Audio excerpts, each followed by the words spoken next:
హైదరాబాద్ కూకట్పల్లిలో ఫస్ట్ రోజే నవ వధువుపై భర్త అరాచకం సృష్టించాడు. మత్తు మందు ఇచ్చి నలుగురితో అత్యాచారం చేయించాడని బాధితురాలు చెప్తున్నారు. ఎవరికైనా చెప్తే చంపేస్తానని బెదిరించారని వాపోయారు బాధితురాలు. తీరా అతనికి మూడో వివాహమని తెలుసుకొని నవ వధువు షాక్ అయింది. బంగారం, బాధితురాలి పేరుతో లోన్ తీసుకొని భర్త జంప్ అయినట్లు బాధితురాలు చెప్పారు.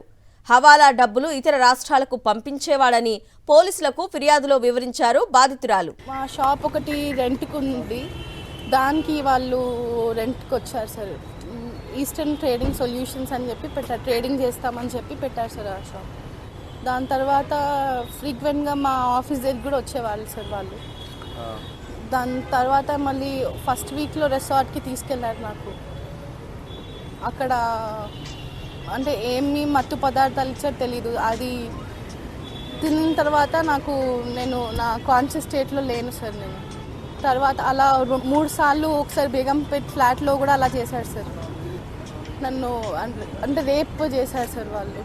వాళ్ళ తమ్ముళ్ళు మున్నావర్, షారుఖ్, ఇస్మాయిల్, వాళ్ళ ఫ్రెండ్ లీలాఫ్ అని చెప్పి అతను, వాళ్ళ ఫ్యామిలీ అంటే ఫస్ట్ నాకు పరిచయం అయినప్పుడు కన్వర్ట్ అయ్యానని చెప్పి సర్టిఫికేట్ చూపించారు సార్. నాకు నవదుర్గాని చేంజ్ చేయాలని చెప్పారు. తర్వాత మా మమ్మీకి కూడా అలానే ఒప్పించారు వాళ్ళు.